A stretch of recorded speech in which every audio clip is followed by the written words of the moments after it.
अस्सलाम वालेकुम दोस्तों, कैसे हैं आप सब। आज हम बात करेंगे ईमेल मार्केटर के ऊपर और कैसे हम अपने क्लाइंट को ऑटोमेटिक ईमेल भेज सकते हैं।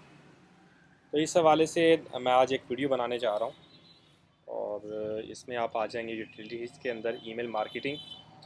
यहाँ से आप एक न्यू रूल जो है वो डिफ़ाइन करें। इसमें दो टाइप के रूल आप डिफ़ाइन कर सकते हैं, एक डायरेक्टली क्लाइंट को ईमेल भेजनी है और एक आपने प्रोडक्ट एंड सर्विस के रिगार्डिंग ईमेल भेजनी है। तो अगर हम सेलेक्ट करते हैं क्लाइंट रिलेटेड, तो यहाँ से क्लाइंट रिलेटेड पे सिलेक्ट कर दें और आप इसका नाम लिखते हैं, किस नाम के साथ आप इसको रखना चाहते हैं, फीडबैक।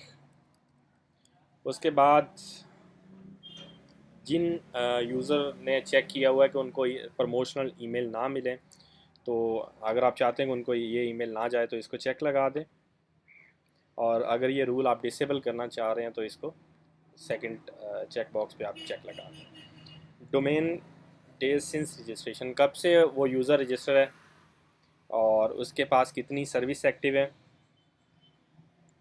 और मैक्सिमम कितनी सर्विस उसके पास एक्टिव होनी चाहिए। इसके लिए आपको पहले एक टेम्पलेट बनाना पड़ेगा। सेटअप के अंदर जाके ईमेल टेम्पलेट्स में वहाँ पे एक टेम्पलेट डिफ़ाइन कर लें, फिर वो टेम्पलेट यहाँ से असाइन करके इसको सेव कर दें। ये तो डायरेक्टली चली गई क्लाइंट को ईमेल।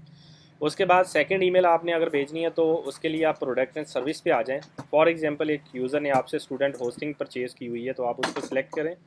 उसकी जो स्टेटस है वो एक्टिव होना चाहिए। कितने दिन बाद, 15 दिन बाद आप उसको वीडियो भेजना चाह रहे हैं। After order date, before next due date, after next due date. After order date आप सिलेक्ट कर लें कि जब उसने ऑर्डर किया, एक्टिवेशन के 15 दिन बाद उसको ईमेल चली जाए।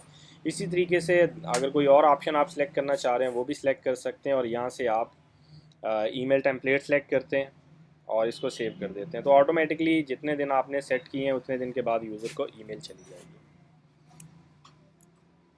आज के लिए बस इतना ही। इंशाल्लाह नेक्स्ट वीडियो के साथ दोबारा हाज़िर होंगे।